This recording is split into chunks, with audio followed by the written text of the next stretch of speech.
नमस्कार साथियों, मैं हूं संदीप चौधरी और आप सभी का एक बार फिर से स्वागत है दिव्य दृष्टि क्लासेस के ऑनलाइन प्लेटफॉर्म पर। साथियों, विगत जो हमारा चर्चा का विषय था राजस्थान पुलिस से संबंधित भर्ती के बारे में हम बात कर रहे थे। पिछले जो हमने वीडियो देखा था उसमें हमने ये देखा था कि महिलाओं एवं बच्चों से संबंधित जो योजनाएं थी उनको पार्ट ए के रूप में हम लेके आए थे। कुछ योजनाएं थी जिनको हमने पढ़ा था। अब शेष रही योजनाओं को आज हम पढ़ने वाले हैं। तो महिलाओं एवं बच्चों से संबंधित जो जो महत्वपूर्ण योजनाएं हमारी रह गई थी उनको आज हम इस वीडियो के माध्यम से पढ़ने वाले हैं। तो आइए साथियों शुरू करते हैं। पहली योजना है कृषि शिक्षा। अब कृषि शिक्षा के अंतर्गत महिलाओं या बालिकाओं के लिए सरकार के द्वारा क्या योजनाएं लाई गई हैं जिसके माध्यम से सरकार कृषि शिक्षा को बढ़ावा देना चाहती है। तो कृषि शिक्षा में अध्ययनरत छात्राओं को प्रोत्साहन देने के लिए सरकार के द्वारा एक योजना लाई गई है जिसका संचालन कर रही है कृषि विभाग। उस योजना का संचालन कौन कर रहा है? कृषि विभाग के द्वारा इस योजना का संचालन किया जा रहा है। इसका उद्देश्य क्या रखा गया है? कृषि शिक्षा में जब योजना लाई गई है तो इस योजना का क्या उद्देश्य रखा गया है? इसका उद्देश्य रखा गया है कि कृषि का अध्ययन करने के लिए जो लड़कियां हैं उनको प्रोत्साहन देना चाहती है सरकार। जो कृषि के अंदर बालिकाएं अध्ययनरत हैं उनको प्रोत्साहन देने के लिए सरकार एक योजना लेके आती है जिसको कृषि विभाग के द्वारा चलाया जा रहा है। इस योजना का जो उद्देश्य रखा गया है बालिकाओं को कृषि शिक्षा के अंदर प्रोत्साहन देना। तो प्रोत्साहन देने के लिए क्या प्रावधान सरकार के द्वारा इस योजना में किए गए हैं? तो सरकार ने 11वीं और 12वीं कक्षा के अंदर अध्ययनरत छात्राओं को 15,000 रुपए प्रति वर्ष आर्थिक सहायता दी जाती है। इसके अलावा अगर स्नातक में अगर बालिका पढ़ रही हैं तो उनको 25,000 रुपए प्रति वर्ष की आर्थिक सहायता दी जाएगी।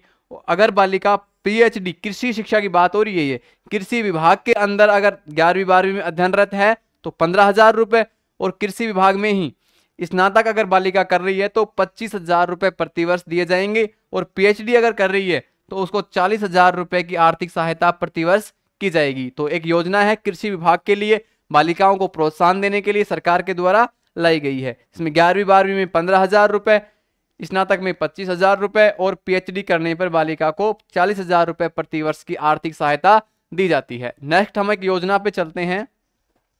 योजना का नाम है महात्मा ज्योतिबा फूले मंडी। यहां से पढ़ना शुरू कीजिए। मंडी श्रमिक कल्याण योजना।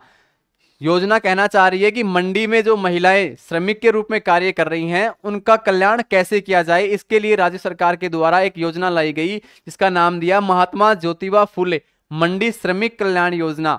इस योजना का क्रियान्वयन किया जा रहा है श्रम विभाग के द्वारा। श्रमिक विभाग जो हमारा है उसके द्वारा इस योजना का क्रियान्वयन किया जा रहा है। ये योजना प्रारंभ होती है 11 अप्रैल 2015। कब से प्रारंभ होती है? इसकी शुरुआत होती है 11 अप्रैल 2015 से इस योजना का प्रारंभ होता है। इसमें प्रावधान क्या किए गए हैं? जो महिलाएं वहां श्रमिक के रूप में कार्य कर रही हैं मंडी के अंदर, उनको प्रसूति पर, उनकी जो प्रेगनेंसी पर उनको 45 दिन का मातृत्व अवकाश दिया जाएगा। इस 45 दिन के अवकाश में उनको 45 दिन की मजदूरी मिलेगी। क्या लिखा है कि महिलाओं को प्रसूति पर 45 दिन का अवकाश दिया जाएगा और ये अवकाश में भी 45 दिन की इनको मजदूरी दी जाएगी। इसके अलावा ध्यान रखना है जो उनका पुरुष है उनको भी 15 दिन का अवकाश दिया जाएगा। इसके अलावा जो श्रमिक है, महिला श्रमिक है, उसका स्वयं का विवाह अगर है या फिर अपनी उनकी पुत्रियों का विवाह है, उसके लिए आर्थिक सहायता के रूप में सरकार 50,000 रुपए की राशि प्रदान करेगी।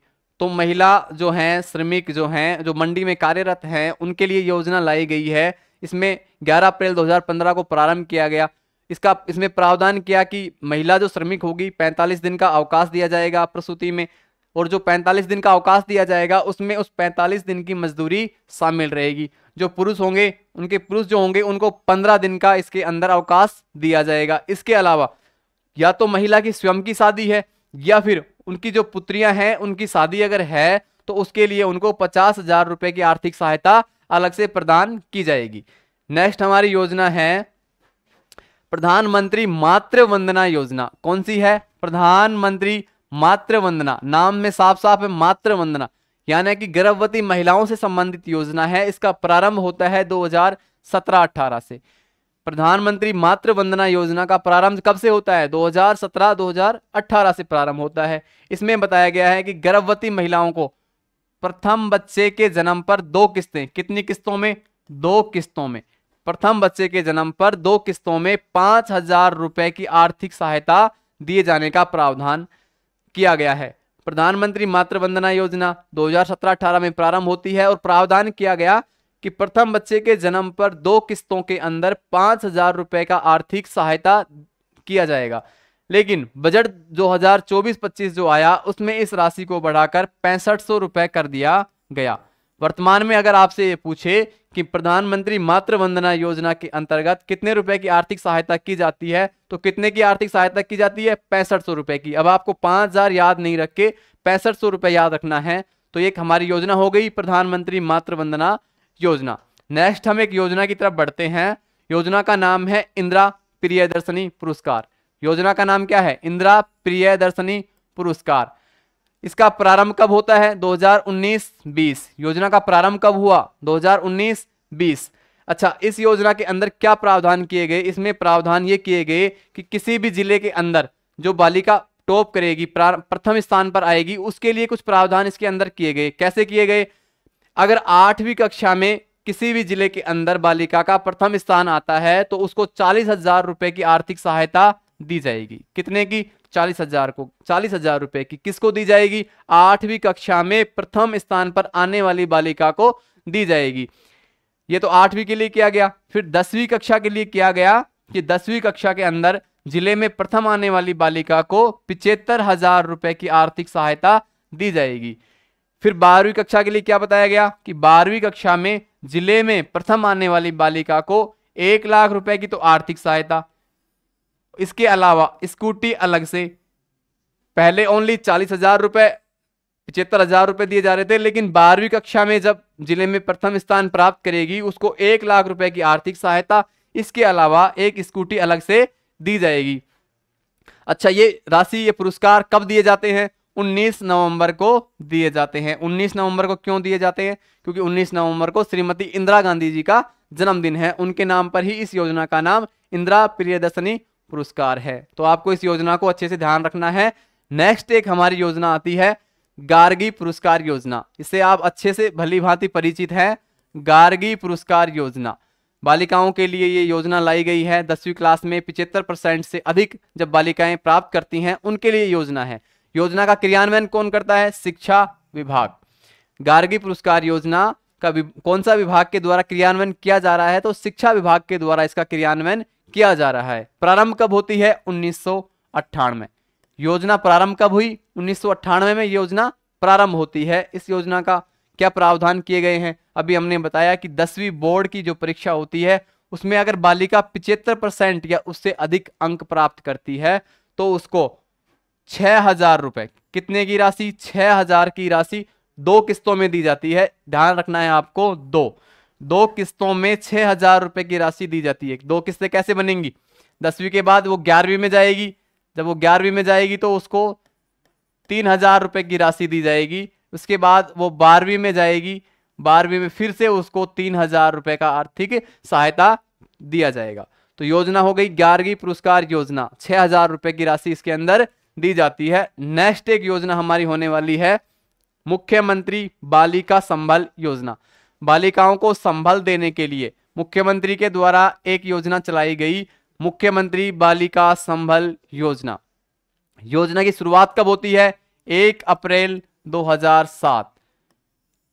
जितनी भी योजनाएं हैं जिनकी शुरुआत की डेट पीछे की है, आगे की नहीं है, नजदीक की नहीं है, 2020 के आसपास की नहीं है, पीछे की है, तो उनको विशेष याद रखने की आवश्यकता आपको नहीं है। लेकिन लेटेस्ट जितनी भी योजनाएं हैं उनकी डेट आपको विशेष रूप से याद रखनी चाहिए।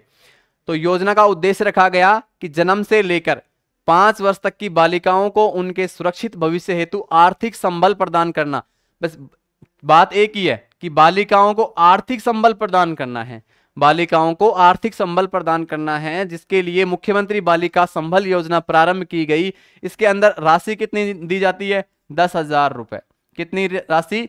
10,000 रुपए की राशि दी जाती थी, लेकिन वर्तमान में ये 10,000 की राशि को बढ़ाकर कितना कर दिया गया? 30,000।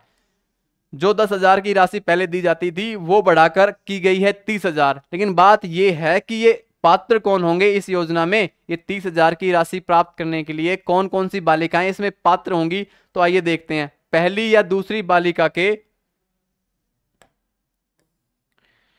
यह देखिए, पहली या दूसरी बालिका के जन्म पर नसबंदी करवाने पर ही यह राशि दी जाएगी। या तो पहली बालिका हुई हो या दूसरी बालिका हुई हो, उसके जन्म पर नसबंदी जो करवाएगा तभी इस योजना का लाभ मिल पाएगा। तो बालिकाओं को इस योजना का लाभ तभी मिलेगा जब पहली या दूसरी बालिका के जन्म पर नसबंदी करवा ली जाएगी। तो 30,000 रुपए आर्थिक संबल के तौर पर राज्य सरकार इसमें आर्थिक सहायता के रूप में देगी। नेक्स्ट एक योजना पढ़ने वाले हैं, सावित्रीबाई फूले महिला कृषक सशक्तिकरण। यानी कि कहना क्या चाह रहे हैं कि महिला कृषक जो है, महिला जो कृषक है उसका सशक्तिकरण कैसे किया जाएगा। तो महिला कृषक का सशक्तिकरण कैसे किया जाएगा इसके बारे में हम पढ़ते हैं। योजना की शुरुआत होती है 21 फरवरी 2018। तो सावित्रीबाई फूले महिला कृषक सशक्तिकरण योजना प्रारंभ कब होती है? 21 फरवरी 2018 को। कब प्रारंभ होती है? 21 फरवरी 2018 को योजना प्रारंभ होती है। इसका उद्देश्य रखा गया है राज्य सरकार के द्वारा महिला जो कृषक हैं उनको ई भुगतान को बढ़ावा देना। राज्य सरकार के द्वारा महिला जो कृषक होंगी उनके द्वारा ई भुगतान को बढ़ावा देने के लिए इस योजना को प्रारंभ किया गया है, ताकि महिलाएं ज्यादा से ज्यादा ई भुगतान करें। तो ई भुगतान को प्रोत्साहन देना है, तो इसके लिए सरकार ने क्या किया? सरकार ने कहा कि अगर कोई महिला 50,000 रुपए का ट्रांजैक्शन ई भुगतान के माध्यम से करती है तो उसे 500 रुपए कैशबैक के रूप में वापस मिलेंगे। और अगर वही महिला, कोई महिला 1 लाख रुपए तक का ई भुगतान करती है तो उसे उपहार के रूप में वापस कितने रुपए मिल जाएंगे? 1,000 रुपए। तो इस योजना में प्रावधान क्या किया गया है कि 50,000 रुपए अगर ई भुगतान के रूप में महिला श्रमिक करती है, महिला कृषक करती है, तो उसको 500 रुपए की सहायता।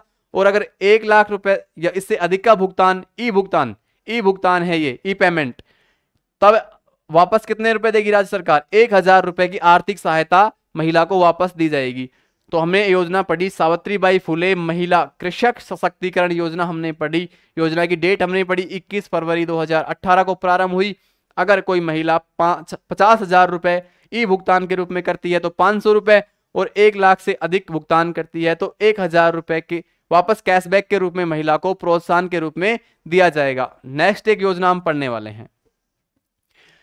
योजना का नाम है सुकन्या समृद्धि योजना। हाल फिलहाल में योजना काफी चर्चा में है, इसलिए आपको विशेष तौर पर याद रखनी है सुकन्या समृद्धि योजना। अब हम योजना में वही चीजें पढ़ने वाले हैं। प्रारंभ कब होती है, इसका उद्देश्य क्या रखा गया है? तो इसका प्रारंभ होता है 22 जनवरी 2015। सुकन्या समृद्धि योजना प्रारंभ कब होती है? 22 जनवरी 2015 को योजना प्रारंभ होती है। इस योजना के अंतर्गत बालिकाओं के लिए क्या उद्देश्य रखे गए हैं? उद्देश्य रखा गया है किसी भी तरह बालिका का बैंक में अकाउंट खुलवाना। इसके लिए माता पिता लड़की के नाम से 10 वर्ष से कम की लड़की होनी चाहिए, उसके लिए बैंक में खाता खोल सकेंगे। कितनी वर्ष निर्धारित की गई थी जब योजना आई थी? तब 10 वर्ष, लेकिन अभी इस वर्ष को बढ़ा के 21 वर्ष कर दिया गया है। हमने नोट लगा के लिखा है कि वर्तमान में आयु बढ़ाकर 21 वर्ष कर दी गई है। जो 10 वर्ष पहले मिनिमम एज रखी गई थी, अब रखी गई है 21 वर्ष। 21 वर्ष से पहले पहले आप बैंक अकाउंट खाता खोल सकेंगे इस योजना के तहत, सुकन्या समृद्धि योजना के तहत। अच्छा, इसमें यह बताया गया है कि भाई कितना राशि जमा कराई जा सकती है। तो इसमें मिनिमम राशि एक बताई गई है। मिनिमम राशि साल के अंदर आप कितनी जमा करा सकते हैं, एक बताई गई है। मैक्सिमम राशि आप एक साल के अंदर कितनी जमा करा सकते हैं? तो मिनिमम राशि के रूप में 250 रुपए। कितनी? 250 रुपए। 250 रुपए मिनिमम राशि के रूप में आप इस अकाउंट में जमा करा सकते हैं। मैक्सिमम राशि के रूप में बताया गया है 1.5 लाख रुपए। तो मैक्सिमम राशि हो जाएगी 1.5 लाख। तो मिनिमम राशि आप कितनी जमा करा सकते हो इस योजना में बैंक अकाउंट में? 1 वर्ष के अंदर है ये प्रति ईयर है, प्रति ईयर। मिनिमम राशि 250 रुपए करा सकते हो। मैक्सिमम जो राशि है 1.5 लाख रुपए की आप जमा इस अकाउंट में करवा सकते हैं। इसके अलावा जो आपका अकाउंट खोला जाएगा उस पर आपको 2 लाख रुपए का, कितने रुपए का? 2 लाख रुपए का दुर्घटना बीमा दिया जाएगा जो आप अकाउंट खोलेंगे उसके ऊपर। इसके अलावा जो आपकी राशि उसमें जमा होगी उस राशि पर 8.2 कितना 8.2% की दर से आपको ब्याज दिया जाएगा। तो इस योजना में क्या किया गया कि बालिकाओं का जो 10 वर्ष पहले किया गया, फिर कहा गया 21 वर्ष तक की बालिकाओं के अकाउंट खोले जा सकेंगे। जो अकाउंट खोले जाएंगे उनमें मिनिमम राशि 1 वर्ष के अंदर आप 250 रुपए जमा करा सकते हैं, मैक्सिमम राशि 1.5 लाख रुपए जमा करा सकते हैं। इसके अलावा ये बताया गया कि दुर्घटना बीमा कितने रुपए का, 2 लाख रुपए का दुर्घटना बीमा इस योजना के तहत लागू है। इस योजना में ये बताया गया कि 8.2% की दर से जो राशि आपकी जमा रहेगी उस पर आपको ब्याज मिलेगा। नेक्स्ट हम एक योजना पढ़ने वाले हैं।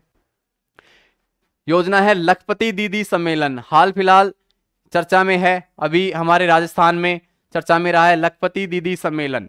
इसका उद्देश्य क्या रखा गया है कि 5 लाख परिवारों की जो वार्षिक आय है उसको 1 लाख रुपए लेके जाना है।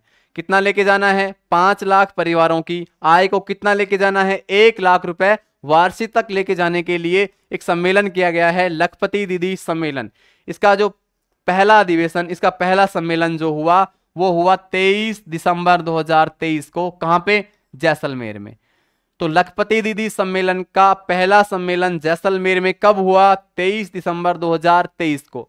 हम बात करें दूसरे सम्मेलन की, दूसरा सम्मेलन हुआ डूंगरपुर में। डेट दूसरे की याद रह जाए तो बहुत अच्छी बात है, नहीं हो तो पहले की तो डेट आपको याद रखनी है। दूसरे में आपको याद रखना है डूंगरपुर में हुआ। कब हुआ? 14 फरवरी 2024। तो लखपति दीदी सम्मेलन पहला सम्मेलन जैसलमेर कब हुआ? 23 दिसंबर 2023। दूसरा सम्मेलन डूंगरपुर कब हुआ? 14 फरवरी 2024। नेक्स्ट एक योजना हम पढ़ने वाले हैं, योजना है राजसखी कैफे। कुछ कैफे खोले गए हैं। कहां पे खोले गए हैं, क्यों खोले गए हैं? देखिए, राजसखी कैफे खोले गए हैं गंगानगर में। कहां पे खोले गए हैं? गंगानगर में। कब शुरुआत होती है राजसखी कैफे की? 23 दिसंबर 2022 को। अच्छा, राजसखी कैफे खोले क्यों गए हैं? कि जो हमारे महिलाएं हैं स्वयं सहायता समूहों से, राजविका सहायता से जुड़ी हुई हैं, वो कुछ उत्पाद हैंडमेड उत्पाद बनाती हैं, हस्तनिर्मित उत्पाद बनाती हैं। उन उत्पादों की बिक्री को एक छत के नीचे लाने के लिए तो इसमें दिया है कि राजविका स्वयं सहायता समूह की महिलाओं द्वारा निर्मित उत्पादों को एक छत, कहां पे लाना है? एक छत के नीचे उपलब्ध कराने के लिए बनाए गए हैं राजसखी कैफे। नेक्स्ट आता है हमारा मेरी पुलिस मेरी दोस्त। एक अभियान चलाया जा रहा है। ये मेरी पुलिस मेरी दोस्त अभियान चला रहा है। कहां जा रहा है? डूंगरपुर के अंदर इस अभियान को चलाया जा रहा है। कहां पे? डूंगरपुर के अंदर इस अभियान को चलाया जा रहा है। कब प्रारंभ किया गया ये अभियान? ये हुआ 12 फरवरी 2022 को। 12 फरवरी 2022 को प्रारंभ किया गया था। इसमें क्या उद्देश्य रखा गया? इसमें उद्देश्य रखा गया कि जो हमारी लड़कियां होती हैं वो पुलिस की कार्यप्रणाली को समझें। उनको थाने में विजिट कराया जाए ताकि वो वहां की कार्यप्रणाली को समझें, उनके मन से इस प्रकार का भय बाहर निकले। तो लड़कियों को पुलिस की कार्यप्रणाली समझाने हेतु प्रत्येक शनिवार, कब? प्रत्येक शनिवार पुलिस थानों का, कहां का? पुलिस थानों का विजिट करवाया जाएगा। किनको करवाया जाएगा? लड़कियों को करवाया जाएगा। तो आपको याद रखना है मेरी पुलिस मेरी दोस्त डूंगरपुर से प्रारंभ हुआ, 12 फरवरी 2022 को प्रारंभ हुआ। नेक्स्ट एक आता है इंदिरा शक्ति फीस पुनर्भरण योजना। एक योजना है फीस पुनर्भरण योजना, यानी कि पुनर्भरण, सरकार आपकी फीस को वापस लौटाएगी। कैसे लौटाएगी, कब लौटाएगी? अच्छा, इस योजना की शुरुआत होती है 1 नवंबर 2022। इंदिरा शक्ति फीस पुनर्भरण योजना प्रारंभ होती है 1 नवंबर 2022 को। विभाग जो इसका है शिक्षा विभाग। कौन सा विभाग है इसका? शिक्षा विभाग इसकी नोडल एजेंसी है। अच्छा, इसमें बताया कि आरटी अधिनियम के तहत कक्षा 1 से 8 में अध्ययनरत बालिकाएं, अब आरटी का जो हमारा अधिनियम है उसके तहत 1 से 8 तक की जो बालिकाएं कहीं अध्ययन कर रही हैं, अब अगर वो 9वीं कक्षा में या 9वीं 10वीं 11वीं 12वीं 9 से 12 कक्षा में कहीं भी प्रवेश लेंगी, जो पहले आरटी अधिनियम के तहत पढ़ रही थी, तो अब वहां बाहर जाएंगी तो उनको फीस जमा कराना पड़ेगा। वो फीस सरकार वापस करेगी इस योजना के तहत। तो आरटी अधिनियम के तहत कक्षा 1 से 8 में अध्ययनरत बालिकाओं को कक्षा 9 से 12 तक अध्ययन करने पर उनकी फीस का पुनर्भरण, 9 से 12 में जब वो पढ़ेंगी तो जो वो फीस जमा कराएंगी सरकार उनकी फीस को वापस करेगी। इस योजना के तहत इंदिरा शक्ति फीस पुनर्भरण योजना प्रारंभ कब होती है? 1 नवंबर 2022 को। नेक्स्ट हम पढ़ने वाले हैं कुछ अन्य महत्वपूर्ण योजनाएं हैं अभियान हैं जो प्रारंभ किए गए, महिलाओं से संबंधित हैं, बालकों से संबंधित हैं, उन पर एक नजर डाल लेते हैं। आइए, चुप्पी तोड़ो श्यानी बनो, एक अभियान है चुप्पी तोड़ो और श्यानी बनो। इसका उद्देश्य क्या है? किशोरी बालिकाओं को माहवारी के संबंध में जागरूक करना, उनमें आत्मविश्वास पैदा करना। तो किससे संबंधित है? माहवारी प्रबंधन से संबंधित है। कहां से प्रारंभ किया गया इसका पहला चरण शुरू किया गया अलवर से और नागौर से। किसका पहला चरण? चुप्पी तोड़ो श्यानी बनो, जिसमें माहवारी के संबंध में आत्मविश्वास पैदा करना एक उद्देश्य रखा गया है, जिसका पहला चरण अलवर से और नागौर से प्रारंभ किया गया। इसका दूसरा चरण कहां से प्रारंभ किया गया? जयपुर से। पहला चरण अलवर और नागौर से प्रारंभ किया गया, दूसरा चरण जयपुर से प्रारंभ किया गया। एक अन्य अभियान आता है ऑपरेशन अस्मिता। ऑपरेशन अस्मिता ये रामनगर कहां पड़ता है? बूंदी के अंदर। तो बूंदी के रामनगर से एक अभियान प्रारंभ किया गया, ऑपरेशन अस्मिता। इसका उद्देश्य क्या रखा गया? कि देह व्यापार कुरीति को समाप्त करने हेतु ऑपरेशन अस्मिता का उद्देश्य रखा गया, देह व्यापार कुरीति को समाप्त करना। ये कुछ अभियान हैं जो हम अंत में पढ़ रहे हैं। और आगे देखिए अभियान स्वास्थ्य बेटी अभियान कहां से प्रारंभ किया गया? अलवर से प्रारंभ किया गया। कौन सा अभियान? स्वास्थ्य बेटी अभियान प्रारंभ किया गया, अलवर से प्रारंभ किया गया। फिर एक अभियान आता है पुकार अभियान, प्रारंभ होता है बीकानेर से। कहां से? बीकानेर से। कौन सा अभियान? पुकार अभियान। कहां से प्रारंभ हुआ? बीकानेर से। अच्छा, कब प्रारंभ होता है? 6 अप्रैल 2022 को। तो 6 अप्रैल 2022 को बीकानेर से एक अभियान पुकार अभियान प्रारंभ होता है। इसका उद्देश्य क्या रखा गया है? जो गर्भवती महिलाएं हैं या धात्री महिलाएं हैं, उनके पोषण को बेहतर करने के लिए अभियान प्रारंभ किया गया। फिर एक अभियान आता है गर्ल फ्रेंडली पंचायत अभियान, या कि लड़कियों से फ्रेंडली जो पंचायत अभियान है वो उसकी शुरुआत होती है सवाई माधोपुर से। कहां से? सवाई माधोपुर से। कब होती है? 2020 के अंदर। फिर एक अभियान आता है पोषण स्वराज अभियान। कहां से प्रारंभ होता है? बांसवाड़ा से। तो बांसवाड़ा से कौन सा अभियान प्रारंभ होता है? पोषण स्वराज अभियान। आगे बढ़ते हैं। आगे दिया है भविष्य की उड़ान अभियान। भविष्य की उड़ान कहां से प्रारंभ होता है? सवाई माधोपुर से। सवाई माधोपुर से अभियान प्रारंभ होता है। कौन सा? भविष्य की उड़ान। उसके बाद एक है शक्ति अभियान। शक्ति अभियान कहां से प्रारंभ होता है? बीकानेर से। बीकानेर से कौन सा अभियान प्रारंभ हुआ? शक्ति अभियान। इसका उद्देश्य क्या रखा गया? बेटी का जो जन्म है उसको उत्सव के रूप में मनाना इसका लक्ष्य रखा गया। किसका? शक्ति अभियान का। फिर एक अभियान आता है आंचल अभियान। प्रारंभ होता है करौली से। आंचल अभियान कहां से प्रारंभ होता है? करौली से। अभी हमने पढ़ी कुछ अभियान, अंत में जो हमने पढ़े थे वो कुछ अभियान थे। अब बजट 2024-25 में महिलाओं और बालकों के संबंध में कुछ और नए प्रावधान लाए गए हैं, उनके बारे में हम पढ़ने वाले हैं कि नई सरकार बनने के बाद महिलाओं और बालकों के लिए कुछ अन्य प्रावधान किए गए हैं। तो कौन कौन से हैं? पहला किया गया है लाडो प्रोत्साहन योजना। एक योजना लाई गई है बजट 2024-25 में, लाडो प्रोत्साहन योजना। इसमें क्या किया गया है कि गरीब परिवार की जो बालिकाएं हैं उनके जन्म पर, गरीब परिवार की बालिकाओं के जन्म पर 1 लाख रुपए, याद रखना है ये 1 लाख रुपए। कितना? 1 लाख रुपए का सेविंग बॉन्ड सरकार के द्वारा दिया जाएगा। लाडो प्रोत्साहन योजना के तहत गरीब परिवार की बालिकाओं को जब जन्म होगा तो 1 लाख रुपए का सेविंग बॉन्ड सरकार के द्वारा दिया जाएगा लाडो प्रोत्साहन योजना में। नेक्स्ट एक योजना आती है 2024-25 के बजट में आई है, इसलिए विशेष रूप से आपको उसका ध्यान रखना है, लाडली सुरक्षा योजना। सरकार कह रही है कि लाडली की सुरक्षा करेंगे। तो लाडली की सुरक्षा कैसे होगी? उसके लिए सरकार एक योजना लेके आई, लाडली सुरक्षा योजना। बालिकाओं महिलाओं से छेड़छाड़ व अपराधों की रोकथाम के लिए सार्वजनिक स्थल, बालिका छात्रावास या नारी निकेतन में सीसीटीवी कैमरे लगाए जाएंगे। सीसीटीवी कैमरे लगाए जाएंगे जिनके द्वारा बालिकाओं पर नजर रखी जाए। ये जो असामाजिक तत्व हैं, जो घटनाएं घटित होती हैं, उन पर नियंत्रण लगाने के लिए सरकार एक योजना लाई, लाडली सुरक्षा योजना, जिसमें सीसीटीवी कैमरे से उन पर नजर रखी जाएगी। इसके अलावा बजट 2024-25 में सरकार ने अन्य कौन कौन से महिलाओं और बच्चों से संबंधित प्रावधान किए हैं? जो अभी भर्ती चल रही है हमारी राजस्थान पुलिस भर्ती में महिलाओं का जो आरक्षण है वो जो पहले 30% था उससे बढ़ा के 33% कर दिया गया है। कितना कर दिया? पुलिस भर्ती में महिलाओं का जो आरक्षण 30% था पहले, उसको बढ़ा के कितना कर दिया? 33% कर दिया गया है। इसके अलावा सरकार ने कहा कि 1024 जो थाने हैं, 1024 थानों में महिला डेस्क की स्थापना की जा रही है। किसकी स्थापना की जा रही है? महिला डेस्क की स्थापना की जा रही है। कितने थानों में? 1024 थानों में। इसके अलावा एक योजना शुरू की गई है, डायल 112, डायल 112। ये योजना महिलाओं के लिए सुरक्षित उनको एक वातावरण प्रदान करने के लिए योजना प्रारंभ की गई है, डायल 112। आप महिलाएं जो हैं अगर रास्ते में अकेली हैं तो वो इस योजना पे 112 डायल करके गाड़ी बुला सकती हैं। अपने घर तक जाने के लिए एक सुविधा प्रारंभ की गई है राज्य सरकार के द्वारा, डायल 112। तो साथियों, हम पढ़ रहे थे महिलाओं एवं बच्चों से संबंधित विभिन्न योजनाएं। इसमें पार्ट ए में कुछ योजनाएं हमने महत्वपूर्ण पढ़ी थी, पार्ट बी में कुछ महत्वपूर्ण योजनाएं पढ़ी, उसके अलावा कुछ अधिनियम पढ़े हमने। अभी हमने पढ़ा अंतिम में 2024-25 के अंतर्गत सरकार ने महिलाओं बच्चों से क्या नए नए प्रावधान किए हैं, उनको हमने पढ़ा। तो साथियों, अभी तक हम योजना पढ़ चुके हैं, महिलाओं संबंधित आयोग पढ़ चुके हैं, नए जो भी अभियान प्रारंभ किए गए वो पढ़ चुके हैं, और 2024-25 बजट में महिलाओं और बच्चों से संबंधित जो भी नए प्रावधान लाए गए हैं हम उनको पढ़ चुके हैं। तो आप इनका एक दो बार रिवीजन करें अच्छे से। अंतिम समय है, अपनी तैयारी को मजबूत रखें।